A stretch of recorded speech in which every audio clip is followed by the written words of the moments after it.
All right, everybody. This is the How to Hunt Deer podcast. My name is Dan. His name is Jason. And I don't know what it's like where you're at, Jason, but this morning it is wet where I'm at.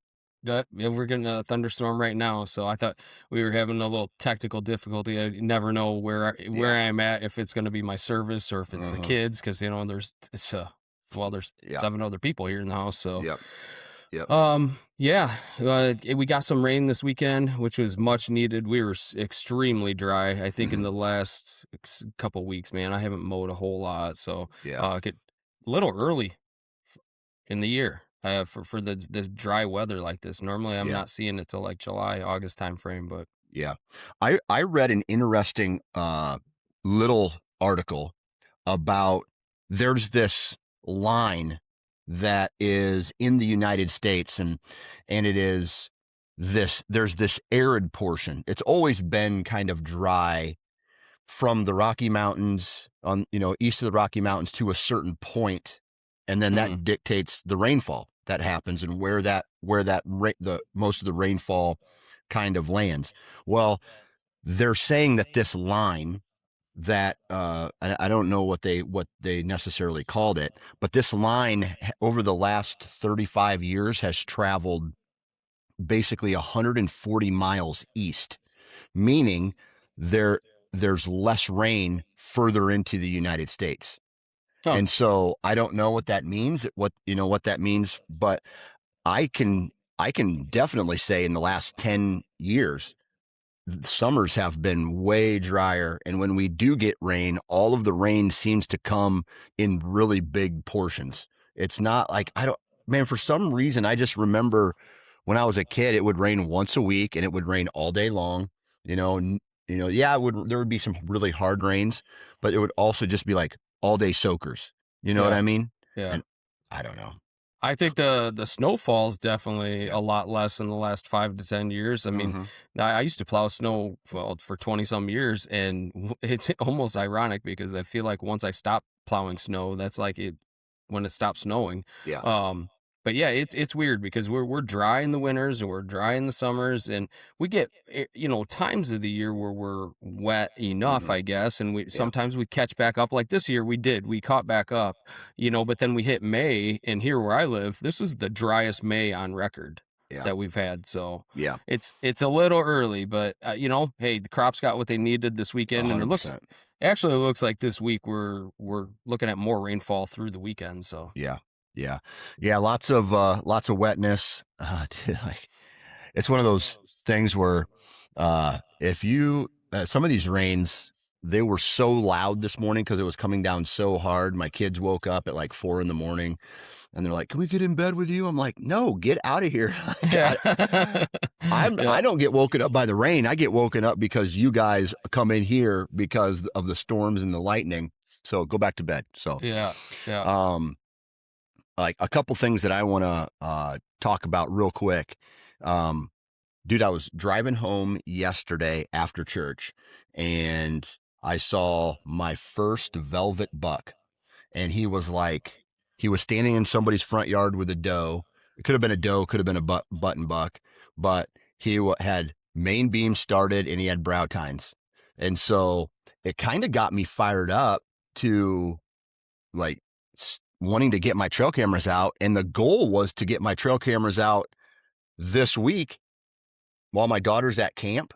Yeah. And my kids, they don't like, I was going to take my kids with me, but now, dude, like, I don't think it's going to happen because I won't be able to drive back into the farm to go do it unless I walk. Yeah. And I don't feel like doing that. So I think it was probably a week or two, not quite 2 weeks ago. I got my cameras set up and got them out and whatever. And I've got a couple of velvet bucks on camera and one here at home. He's decent, Yeah.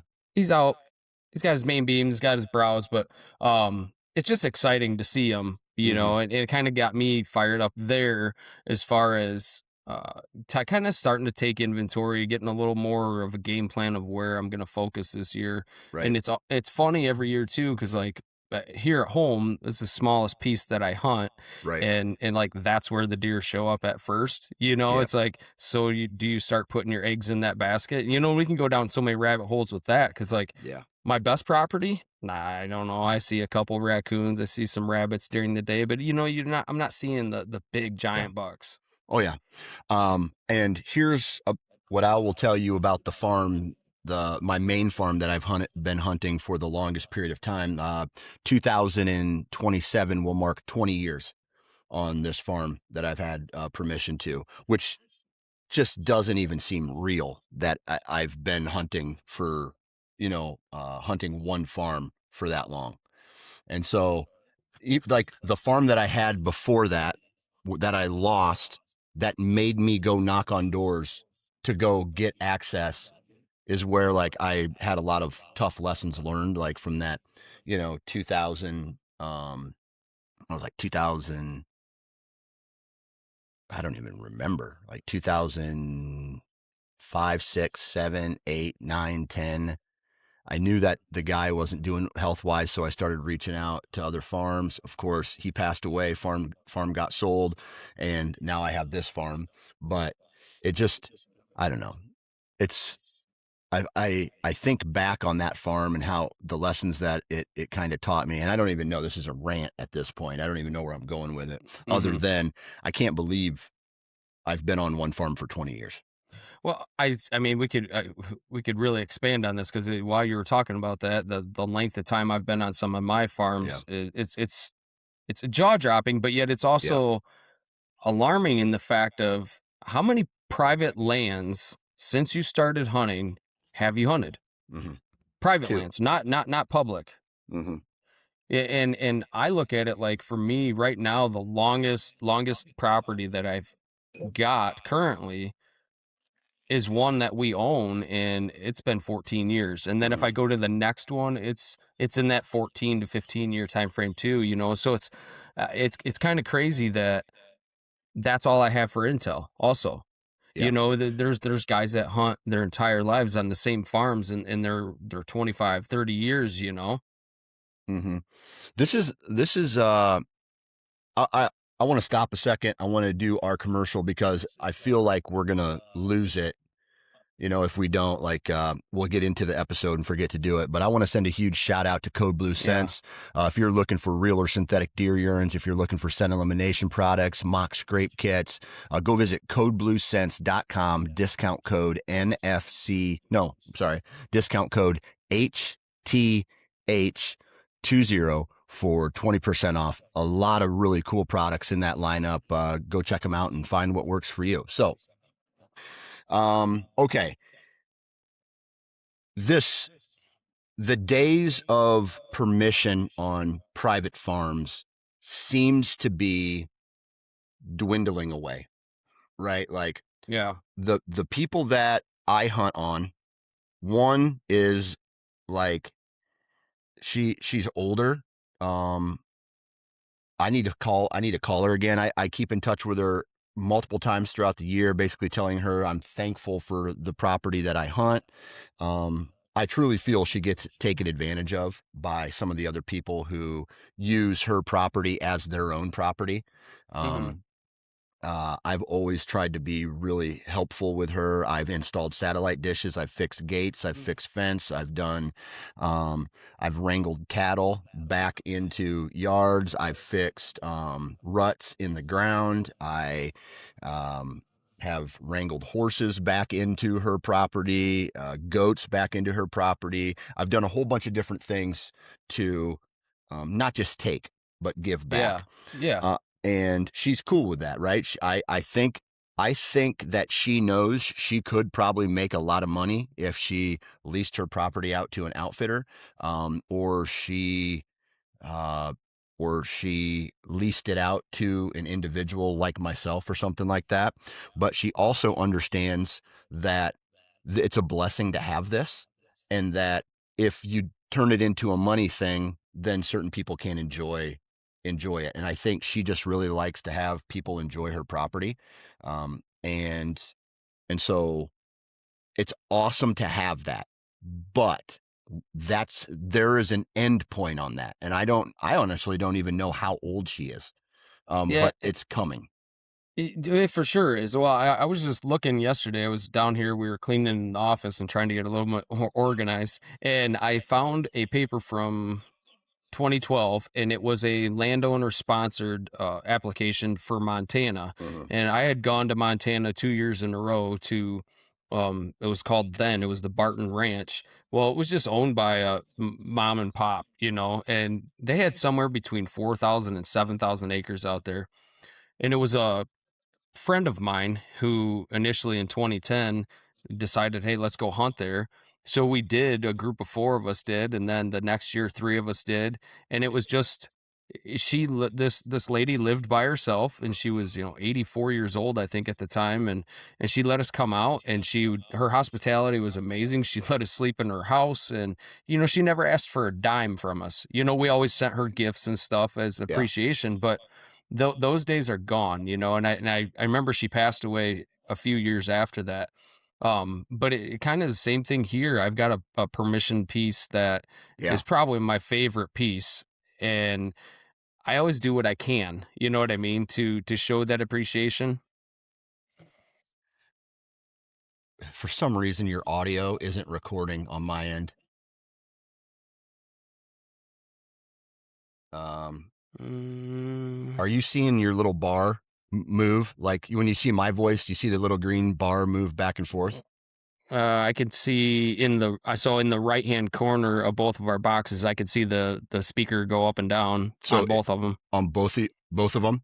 Yeah. Okay, cool. All right, cool. Yep. All right, so let's see, 13. All right, so you send her gifts and things to like help out a little bit. Yeah, so we just showed like the appreciation of it, Yeah. and then we would buy groceries or whatever because she'd want to cook us dinners and everything. Like it was full hospitality, and there was nothing asked of us, Right. no fees, no nothing. And I remember she passed away, and I thought back then, and that was like 20, like I said, 2012, I think was the last time we'd gone, and I thought back to it like, man, these days are coming to an end. Mhm. And now, I still look at like one of my favorite pieces the same way, and I literally just try to help out at where I can, if I Mhm. can, and each year I'm re-asking, do I still have permission this year? And Yep. and you almost, I hate to say it, you almost like wait for the day that you don't have permission. Yeah. Yeah. And this is gonna be like, I don't know. This is where I get real frustrated, because 1% of the people in this country own land. Essentially, I think that's what the number is. And then obviously you have people who are back, like back 20 years ago, no one owned like, um, there was no value on whitetails. Maybe there was. It was starting to get there, Yeah. right? But when I was a kid, there was a value on big bucks, but that value was held by a very small amount of people. And Right. then as information gets out, it's like I can buy a land, I can do habitat management, plant food plots, not shoot small deer, and I can shoot big deer too. Like Right. then what happened was there was more of a value on that. Right. And so people from out of state would go and buy land in Iowa or Illinois. And these are things that we've talked about before. But what's happening is, everybody's like, oh, just go buy some land, go buy some land. I'm like, with what money? Like this Yeah. economy is crazy. I don't make $500,000 a year. And by the way, that's the average of what you need to buy land, according Yeah. to some of the people that I've talked to who are in the hunting. Like I asked the question, how much money does your average customer make a year? $500,000. A household makes $500,000 Yeah. in order to buy some property. Yep. And that is in the 1% of American earners, Right. by the way. Right. So you need to be a 1%er to average on average, because I'm sure there's like a little parcel that was in, a little parcel of their clientele that maybe bought a 10-acre farm, right? Yeah. Or they bought it, or they bought something else. So it gets frustrating because I know my oldest boy loves, and my youngest boy, he's even like, hey, dude, let's do it. Let's go. Yeah. Let's go do this." Um, and go hunt. And I'm just freaked out because where are they going to hunt, dude? Like, Mhm. where are they going to hunt? Especially in Iowa, they're going to have to travel to public land in other states. Yeah.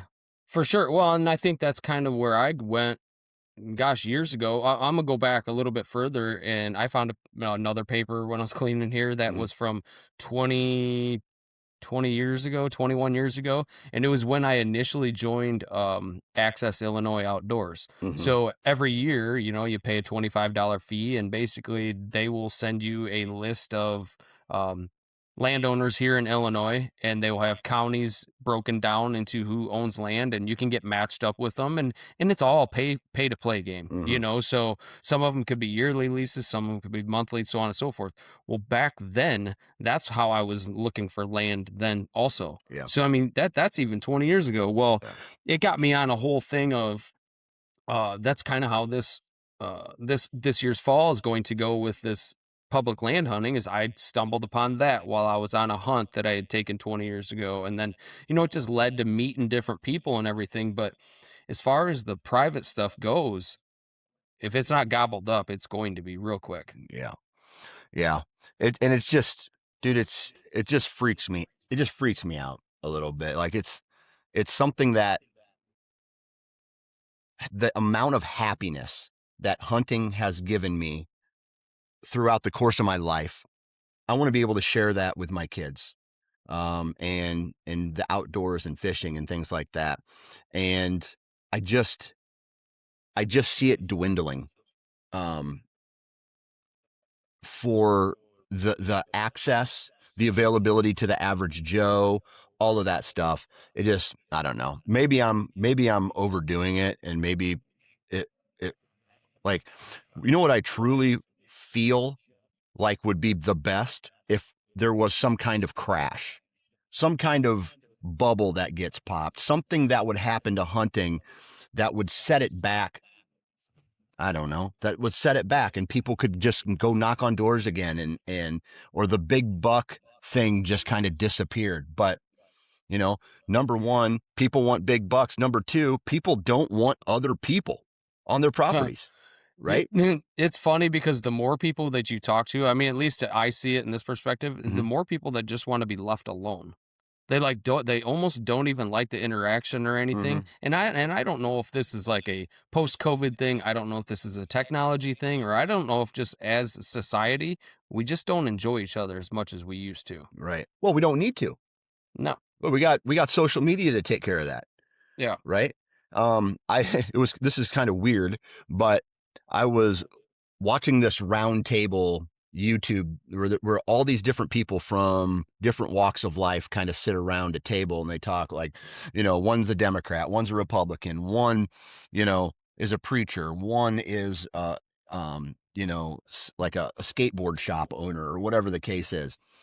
And this has nothing to do with hunting, just about the American, like an American social media and cell phones and that type of technology. The guy goes, "Man, I went out to a bar the other week, and there was a dance floor in this bar, and no one was on it the entire night." And he goes, "I think that it's because people have a fear of getting recorded, and they don't want to get posted. They don't want to go viral. They don't want to get posted to social media, and they don't want to really explore out. So they just sit back and do nothing now." Mm-hmm. And I think Mm-hmm. that's what people are doing. They're just sitting back, doing nothing, scrolling on their phones. You know, that's the majority of people. Now, there's some outliers like us who go out and try to get it every year. But, Yeah. I don't know, man. It's just, I don't know. It, so you kind of before we started recording initially started talking about something like this with what's actually happening in Oregon, Oh, kind dude, of. dude. So I don't know if you want to go down that road or not, but I mean, in so many ways, like whether it's political or not, I mean, and whether you ask me, are you Republican or Democrat right now or not? Like I'm gonna be honest with you, like I don't trust any of them. First off, second off, I like my beliefs. Like I could sit down and I could have a discussion with this guy or that guy, and I'm gonna find something in each conversation that might actually makes Yeah. sense to me. Yeah. And I think that's one of the biggest things just as humans that we are lacking is Yeah. the fact that we can't sit down and we can't discuss anything. Hmm. We literally just want to point fingers, blame and then take no accountability, but then find a way to fill our pockets. Right. Yeah. It's stupid. Dude, it's stupid. Now, for those of you who are unfamiliar with what is going on in Oregon, and dude, I had a conversation with a guy in Oregon, man, years ago, years and years ago. And this guy was like, "Hey, did you know that they're trying to outlaw mousetraps?" And I'm like, "What? That's bananas to me. That's so crazy." He's like, "Yeah, dude, they're trying to outlaw all these things, like even farming." And I'm like, "Dude, no way, no way that'll ever happen." Fast forward, I'm gonna guess it was 10 to 7 years ago, and now look what's happening. It is actually getting very close to going to a vote to where people are going to be able. They've had over 100,000 signatures to get this thing on the ballot. And here's what it means: no trapping, no fishing, no hunting, no farming, no mousetrap shit like that, which would, I guess, be trapping. Um, no, no animal breeding. So like no animal husbandry. So you can't breed two dogs together. Shit like Yep. that. Like, what is going on? Yeah. And so all these crazy things that we thought were so crazy all these years ago are now happening. Yep. Yep. I was going to say, here we are. Yeah, and here we are. And so that's a perfect example of, like, you live in Illinois, Yeah. right? So Oh, you yeah. you have Chicago area heavily influenced how the voting turns out in your state, and that's what's happening out in Oregon, where Portland and all of the coastal bigger cities are influencing this type of political agenda that's happening, and that will ultimately affect farmers. And you want to talk about an opportunity for a lot of people to come together, farming, hunting. Like, dude, I even think like pesticides would Outlawed. would be outlawed, Yeah. right? Like all that stuff would be outlawed, and so this would be a really big opportunity for a lot of people to come together to support hunting and farming and all these things. That what's the basic land, right? The land is what's going to bring all this together. So Well, I mean, you mentioned Illinois, and obviously, we talk quite a bit of sports with our kids and yeah. everything, and everybody's probably not shocked to hear that the Chicago Bears are no longer going to be the Chicago Bears, and it's like that's how much we're screwing ourselves up Mhm. with decisions that we're making, So now Indiana is going to take on another professional sports team. Just how much revenue you're losing by doing that, Yeah, how much dude. tradition you're losing because of that. And why? Because we just want a little bit more money here or there, Hmm. and it's all it ever comes down to. It seems like it's a power trip or it's about money. But to that point, you start changing things like this in Oregon. You start changing things like this in Chicago. It's not just a hunting thing; it's massive changes. Dude, imagine hunting getting taken off the landscape.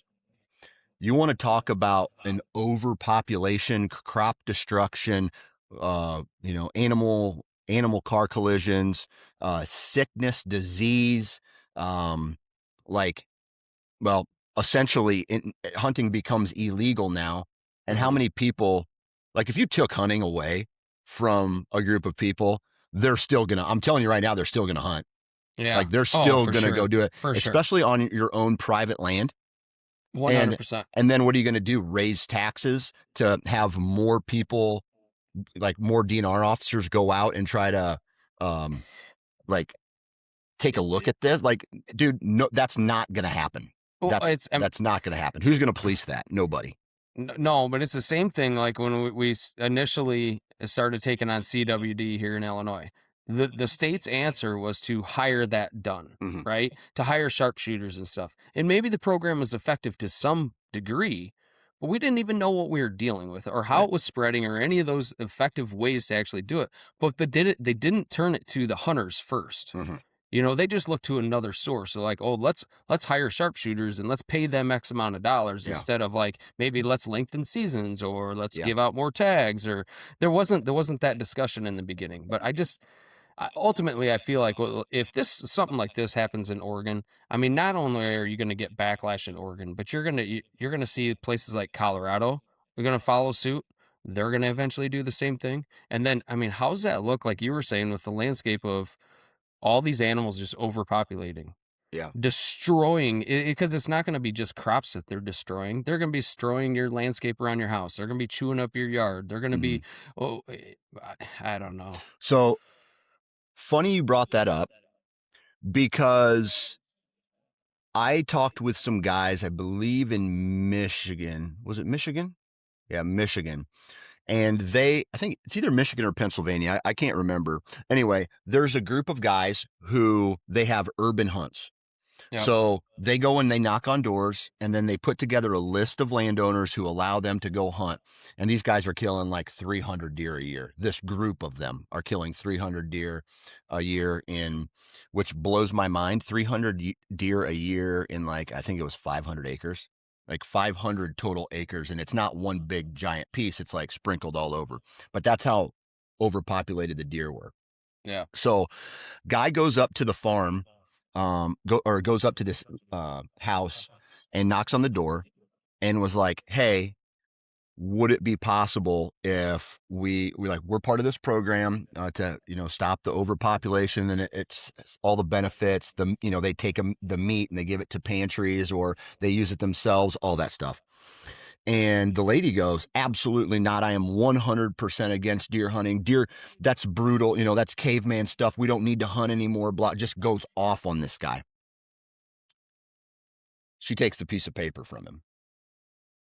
2 or 3 weeks later, deer are destroying her thousands of dollars of landscaping, eating all of her trees and bushes and destroying it, even like kicking over the retaining walls to get up to all Yeah. that stuff. Yeah, I've had some time to rethink this. So these people have this idea of no hunting, but the second it starts to like make their house look bad or like they're messing with their money or something like that, then somehow they change their tune. And this gigantic amount of conviction has now changed, Mhm. because of this. Um, and so I even lose respect for people like that. Yo, thanks for letting us hunt, but you have no backbone. Like, Right. what do you believe in type of shit? So I don't know, man. It just, Yeah. Well, I mean, you said something with the Oregon thing with people collaborating mm, and coming together, whether it was farmers and hunters coming yeah, together, and I'm gonna give the scenario of like my old house was definitely more residential. It was smaller, like 1 to 3 acre lots. Some of them were 5 acre lots, but it was basically like a big subdivision, but you right. had to have that much land. Well, I could go out at any given point of the day and there'd be deer in my backyard. Yeah. Like I could literally shoot a deer, I mean, whenever.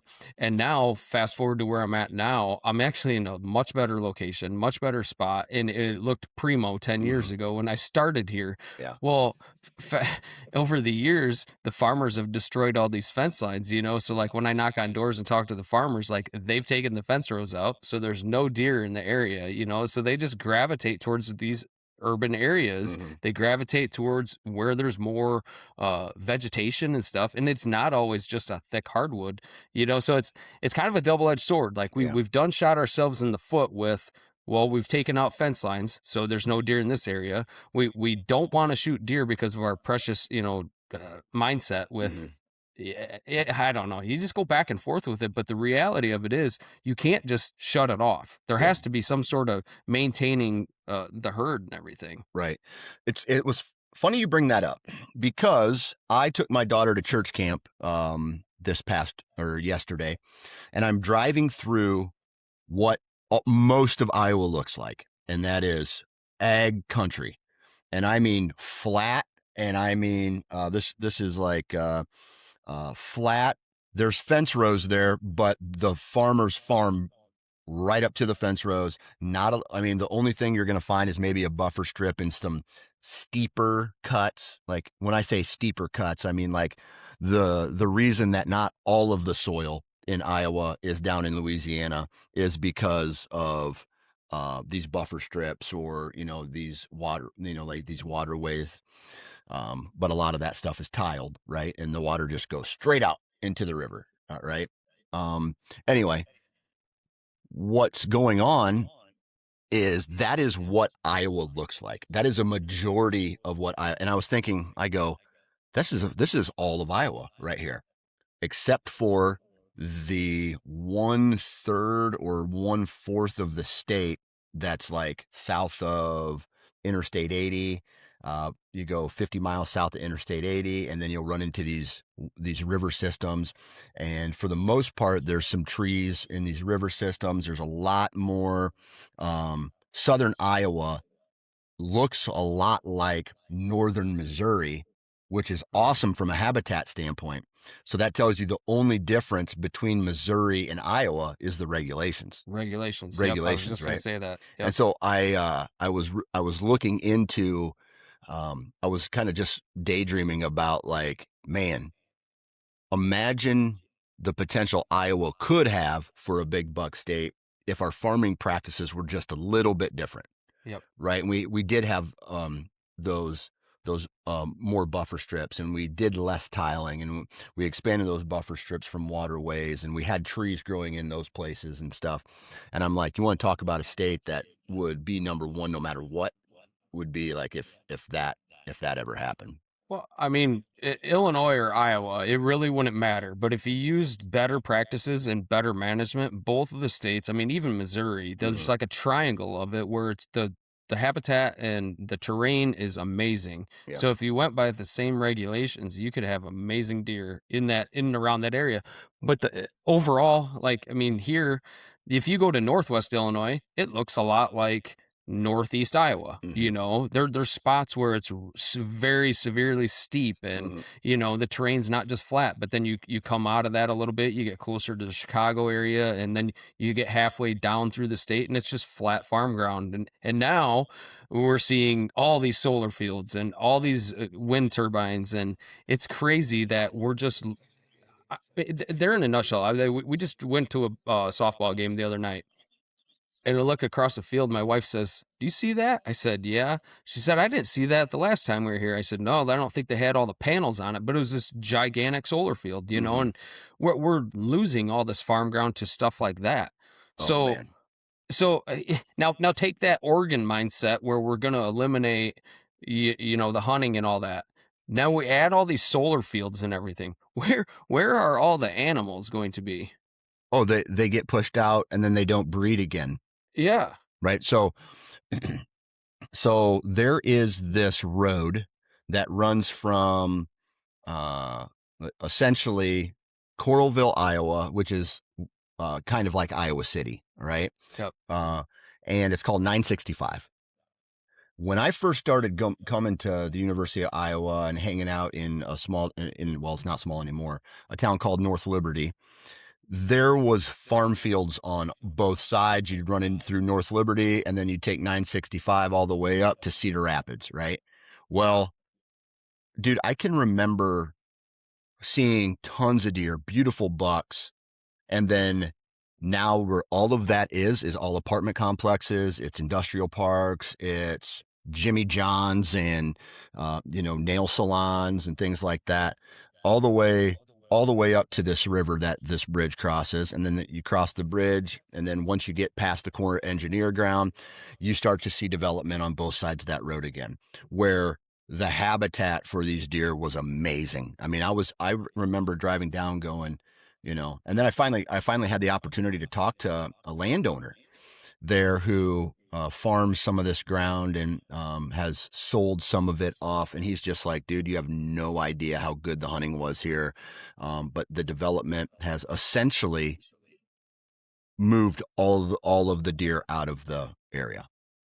I Yep. mean, so I'm looking at it right now. And then the other thing is, like, these data centers that are going up and this industrial park over by where we're at. Dude, I'm talking, where's it at here? Oh, there it is. Dude, I'm talking like thousands of acres of buildings being put up.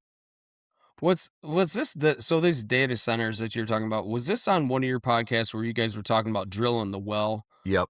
and Yep. the water and they just went ahead and did it and they paid the fine? Yep. So they said, they didn't say, no, you can't build here. No, you can't develop this. They said, no, you can't drill the well. So they drilled the well and they just paid a fine. Yeah. Yeah. That doesn't make sense to me.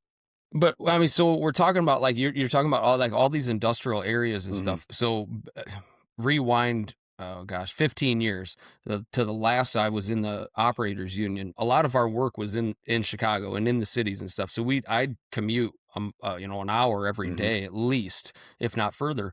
And in that time frame, I saw so many industrial areas get built up Mhm. and then like the next portion would be shut down and Yeah. like all these vacant buildings, and all these just empty destroyed buildings that weren't being used anymore, and we just Yeah. put another one next to it, put another one behind it, and I just think that the management of just us ground in general is poorly managed. Yeah. I mean, Well, even back in the day, I don't know if you ever heard about. I met some of these guys who would hunt the suburbs of Chicago. They lived out where farming still met, like, I don't even know, like, where farming still met, like, the expansion. yeah, And these guys were finding sheds from like 200 inches every year. And they were killing, these guys were essentially doing what the Seek One guys were doing, but they were doing it 20 years ago. Okay. yeah, And so I know some of those guys and I've seen some of these big deer that these guys have, um, but that's all. I'm sure there's going to be someone who listens to that going, it's not all dried up. But what I'm getting at is, it's like a lot of it is dried up. Like a lot of these properties are now developed into suburbs, unless it is now an official like nature center or right, a nature reserve that you can't hunt in. Um, all of it's gone, and a lot of these things were like, like a guy would own a piece of land that would border up against these reserves, and that's where they would kill a lot of these big deer. But then all of those now have been sold and developed. So the only places these deer hang out now are in non-huntable places. yeah. And I just got kind of sidetracked with like we were talking about all this from Oregon and like all these decision making and stuff, and I'm pretty sure that you shared something about YouTube banning something. Am I correct? Oh no, YouTube. Uh, one of my one of my YouTube channels got Yeah. deleted So because of, and it's, dude, I had like 5,000 subscribers on it, and I was talking about this with another guy. I don't honestly, I don't even want to talk about it because I don't want this to get yeah, flagged. yeah, So how am I supposed to express my discontent with what happened? And really what it was about yeah, one, hunting, and two, things that go bang bang. You know what I yeah, mean? yeah. And I'm even afraid to say the word. Well, and that's where I'm going with it. Like, I didn't want to bring it up, but it's also one of those things. Like, they can censor you so much in Oh, everything, and yeah. if they get the votes, they will vote you right out of town. So, Yeah. like, this in Oregon is actually a legit thing. Like, Yeah. it will happen. Yeah. Yep. And all because some of the stories that were told on my podcast included included hunts with things Right. that go bang bang, right? Yep. And stories where a guy would he would tell a story about when he was a kid, and he would I'm gonna tell the story without saying the words, right? Which just, doesn't that make you feel almost oppressed? You know what Dude, I mean? Like, yeah. We're knocking on 250 years as a country, mhm, but yet we're supposed to be a freedom of speech and everything. mhm, Where is that? Where is that? If yeah. we can't talk about that, Well, and we this can is a talk hot about it. right, We're but not they're going going to to get in censor trouble you. for, but yeah, we'll be censored by the company that this, like, like, Spotify. Spotify won't censor me.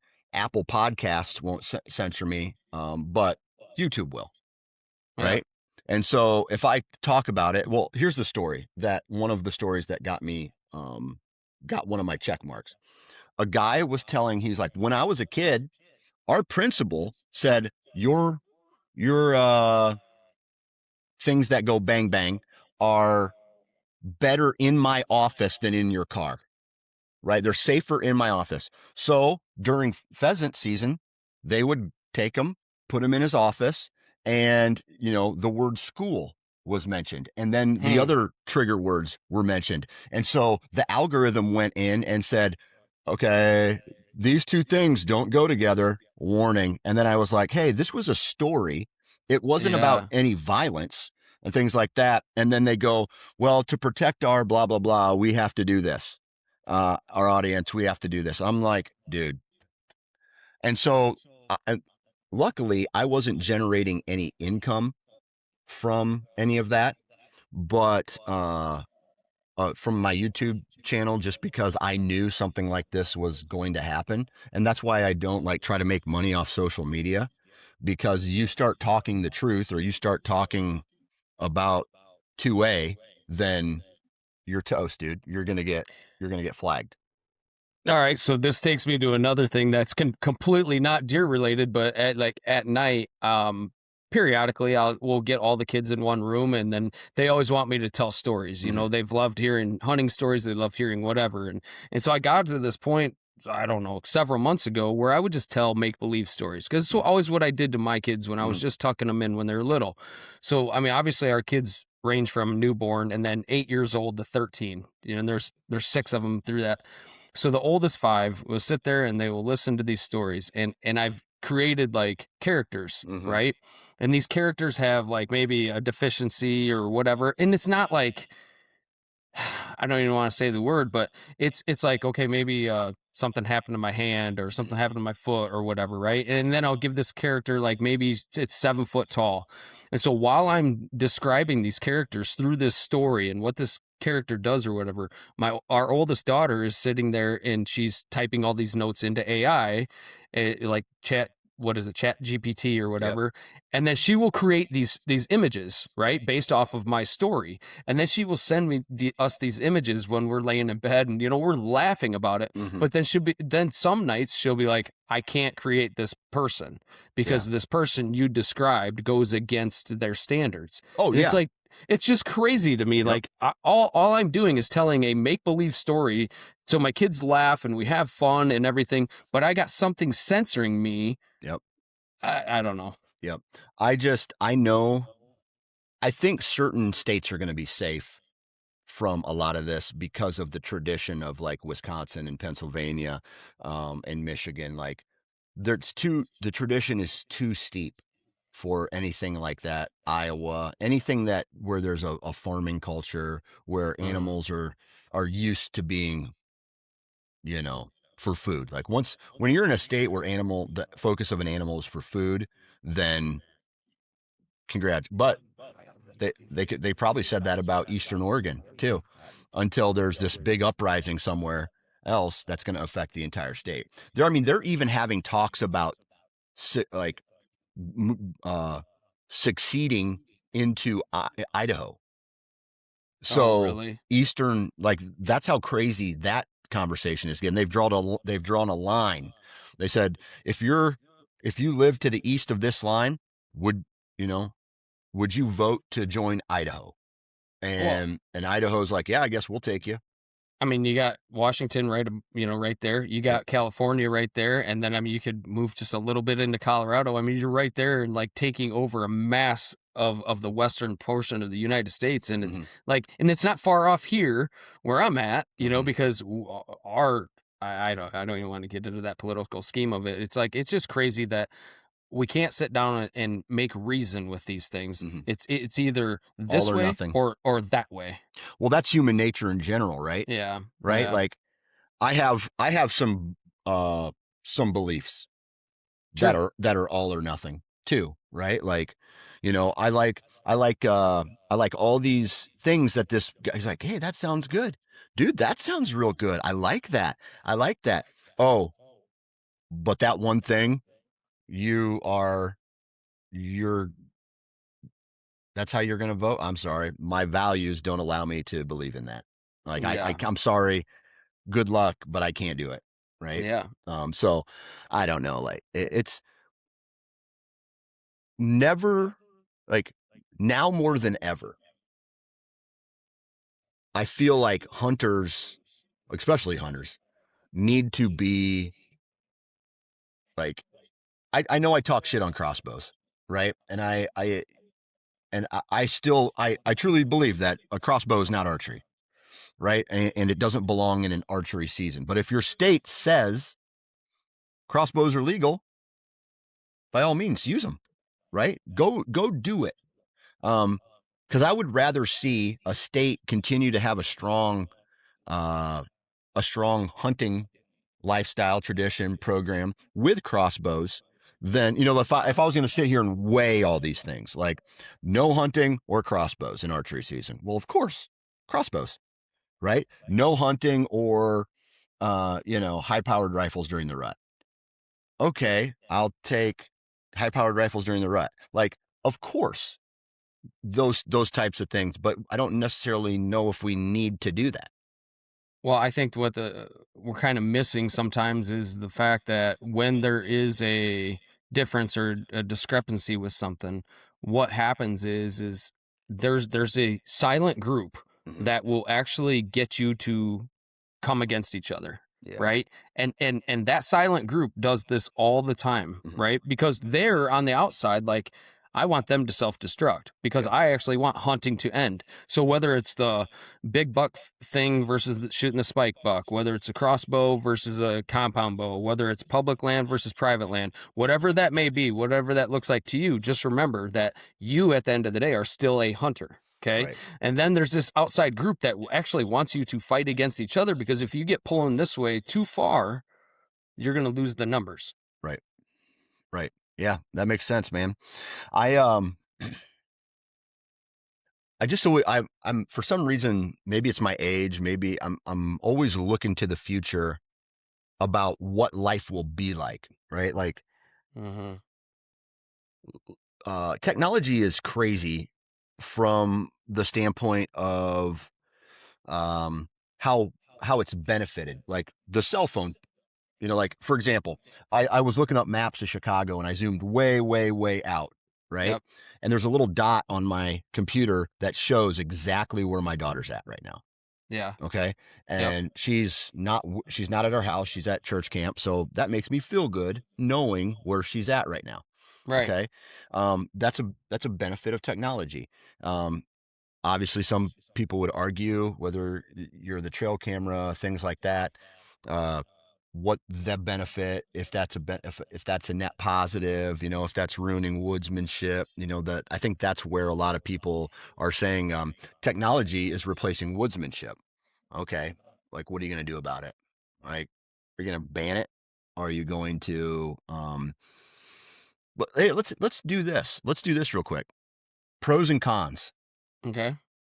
What are the pros and cons of um using cellular trail cameras? Oh my gosh. Okay. So I'll give my list of pros Okay. first, and then I'll see if I can attack the con. Yeah. So pros, obviously, once that camera's set up and out there, I don't have to drive out there. Uh-huh. And for me, a lot of my hunting ground is half hour, 45, an hour away.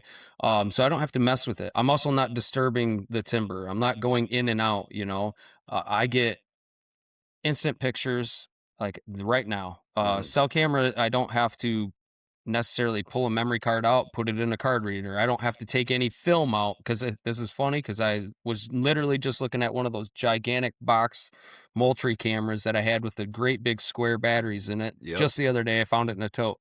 Um, I think the technology with the cell camera that you can with the on-demand video you can request within 24 hours. I think the imaging is great, the clarity of these pictures.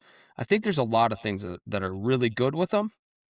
The From a strategy negatives, standpoint, I'm going to run through some of the yeah. pros that you didn't mention, and that was, I mean, you breezed over it, but the fact that I can get real time data sent to me about a specific buck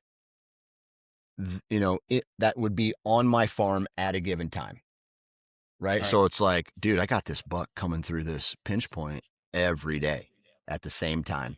Bingo. Huge, huge strategy. I'm going to go sit in this tree stand that's off or on this, and I can go kill this deer, right? Right. So it's assisted in the strategy standpoint of it to identifying uh, larger antlered animals or knowing where a doe group comes through. Whether you're a meat hunter or it's a benefit for meat hunters or antler hunters. You know what I mean? Yeah. So yeah. Yeah. Now Um, cons or yeah. whatever. So, Yeah.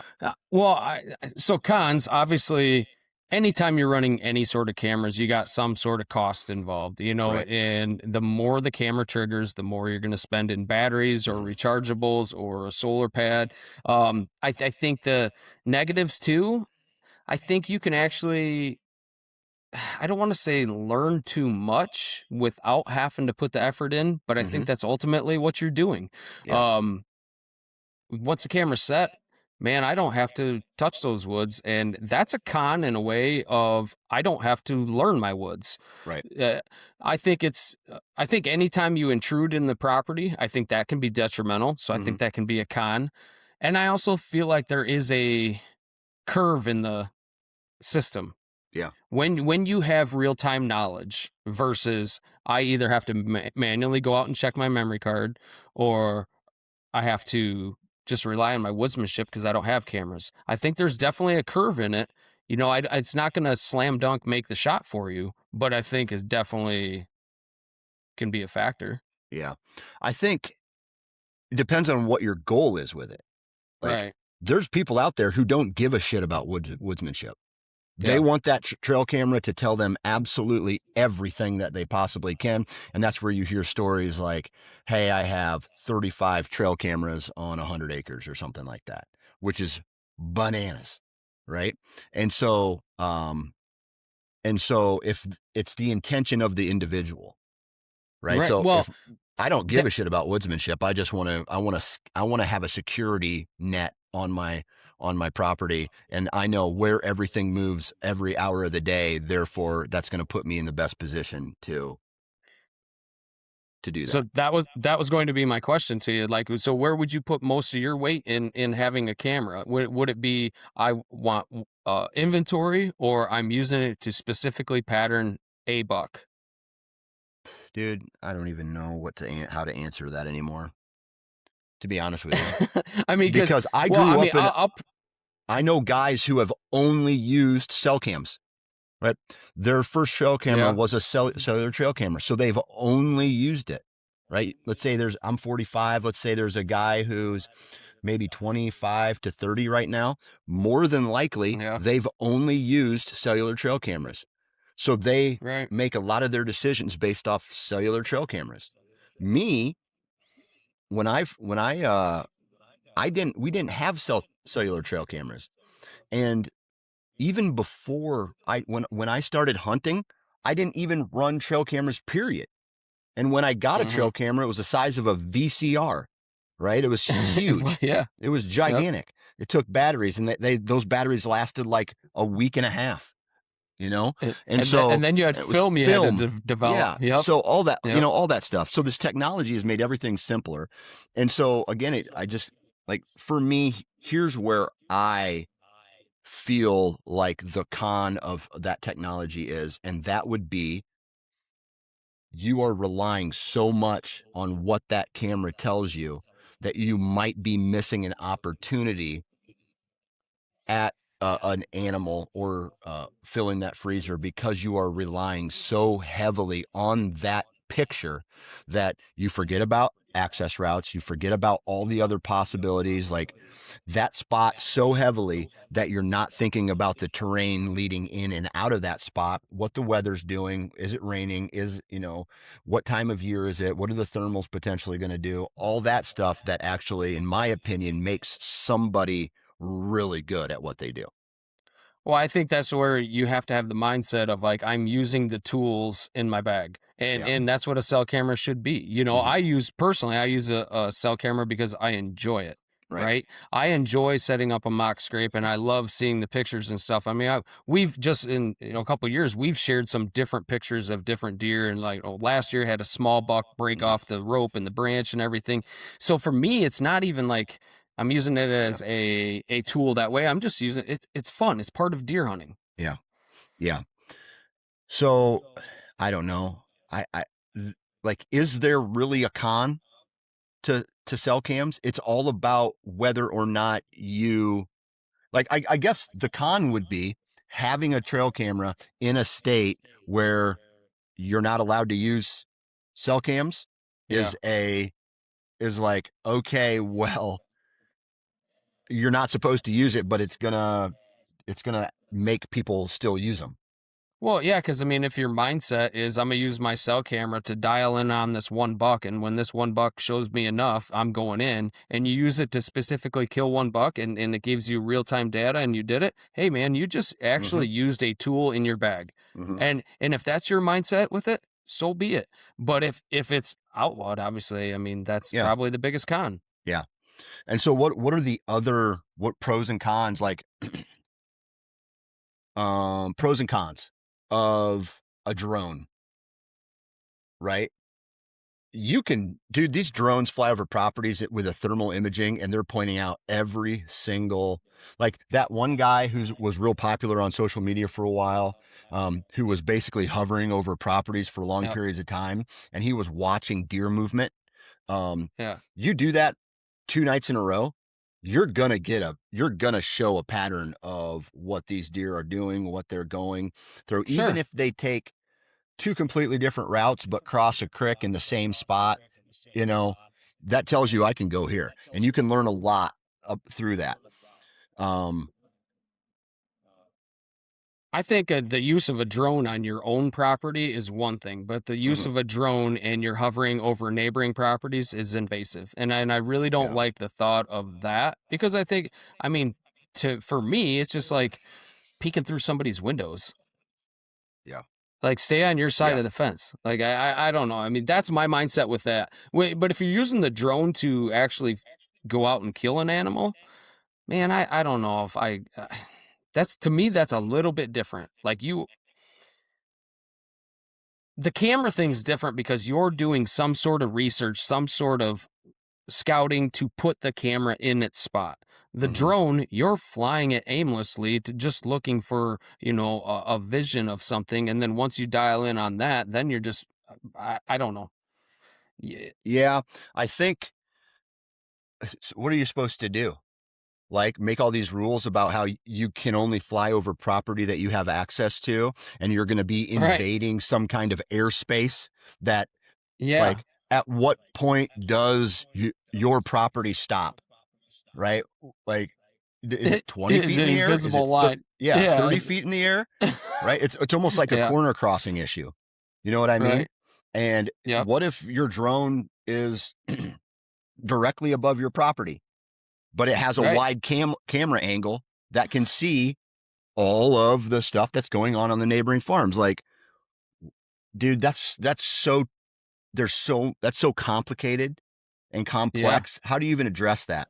I'm talking more along the lines of, like, from a scouting standpoint, real that is the realest time data. Imagine Sure. going into a farm, pulling into it at like 4 in the morning. Sun's not even close to getting up yet. You take a drone at 100, 200 feet above the farm and you just do a quick browse. You see where that one buck is at that you want. And maybe it takes 45 minutes to launch it, go back. You know exactly where that buck is. You've done it enough times to know where he's going to go. Tree stand, buck comes by, shoot him. There it is. Big buck, right? That sounds icky, doesn't it? That sounds more gross than the cell camera. Right, right. Now, flip that. You go in, you don't use cell cams, let's say. You don't use an e-bike. You don't use you go to your tree stand and a 200-inch buck, the biggest buck, your dream buck shows up. You've been hunting for 40 years. You shoot him. Bad shot. Oh, dude, I lost blood. Let's call a drone in.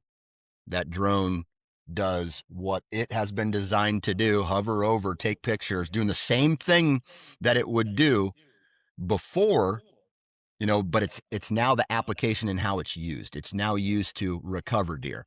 I look at something like that and I'm just like, okay, cool. It helped you recover your biggest deer. Congratulations. But what other information did you gather on your farm while it was doing that? Does that make sense?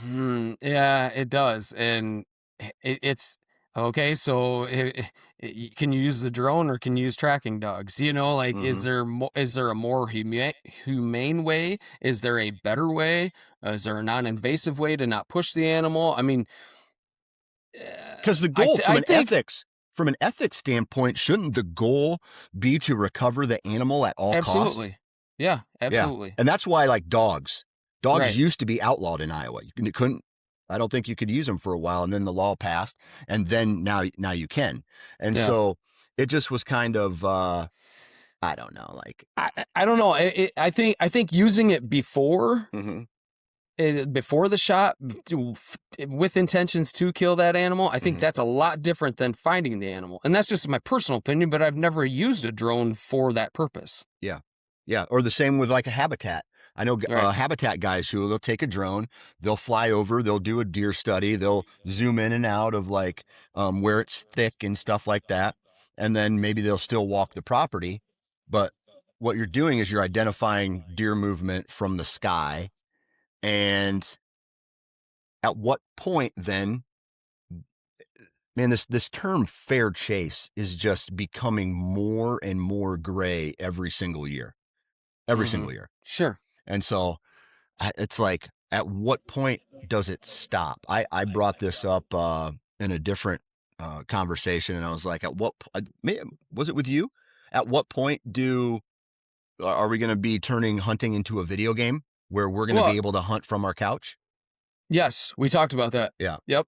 Yep. So, I think for me, and that's where I kind of went with this fall with not going out of state, is if I'm going to go on a hunting trip, I'm going to go to some public land and I'm going to try to keep it as simple as I can. Like, right. I'm not taking cameras Mm-hmm. there, and I'd love to have the mindset of like, oh, I'm taking my recurve and I'm just going to go and I'm not going to use digital mapping or anything. I'm just going to walk. And Mm-hmm. I don't want to say aimlessly because I'm going to be using woodsmanship. But I think if you can bring those elements back, you're going to enjoy the whole process of it that much more. But I also see the flip side of things. Technology is a great thing, especially if you connect all the dots and you still end up doing it. Yeah, absolutely. Absolutely. I don't know. Like, we covered so many things Yeah. in today's episode where it's just like Hodgepodge. a hodgepodge of conversations, but it's just all I'm thinking about all these things right now. Like, it's too Oh, early for me to start, I was going to get trail cameras out, but the rain is going to stop me. The wet fields are going to stop me. I'm probably going to be getting a new bow this year. So once I get that ironed out, we can talk about that. But right now, I'm kind of at a standstill of the deer hunting activity standpoint, and so I'm thinking about all of these things, especially when I have some steering wheel time and I'm driving back and forth to places, and I don't have any kids in the car like yelling or screaming, and my brain can actually think about these yeah. things, and so that these are just a lot of the things that I've been thinking about lately. I think the last thing I got for today is literally just kind of like what we'd said, is it doesn't matter if it's a crossbow, it doesn't matter public land, private land, it Mm-hmm. doesn't matter where you're at on the spectrum. As long as you are a hunter, whether it's a deer hunter, a bird hunter, or whatever, we need to protect what we have. And Yep. and, and we need to remember that like once it's gone, it's gone. Mm-hmm. So keep the mindset of like maybe your opinion or a way of doing something, whether you're for cell cameras or not, maybe that's not the end goal, because the Yeah. end goal is us actually still being able to do it. Yeah. 100%, dude. 100%. With that said, thank you very much for taking time. What does a landscaper do when it's wet and rainy outside? Go pick up supplies and drop them off at jobs and then sit for hours on end and write up estimates. There you go. All the fun stuff. No, Right. No. that's why I'm like literally dreading doing it. Like these are some of the worst days. It's actually like rain days are terrible. I mean, I Yeah. get caught up on stuff, but they're just terrible because being motivated to sit and type up or write up stuff, I just don't enjoy it. Yeah. The bummer part of your job. Yeah. Yeah. I like because then you question everything. Am I charging too much? Am I Yeah. charging too little? And I don't know. Yep. Yep. So huge shout out to Jason for taking time out of his day as always. Hey guys, do us a favor. Go to Spotify or go to Apple Podcast, hit the subscribe button, give us a 5-star review, all of those things, and that will help us get noticed more. And if you ever see us on social media, the How to Hunt Deer Instagram page, do us a favor and go and like it and follow us, and then you can see some content there as well. Good vibes, everybody. Have a great rest of your week. Stay dry, and we'll talk to you next time.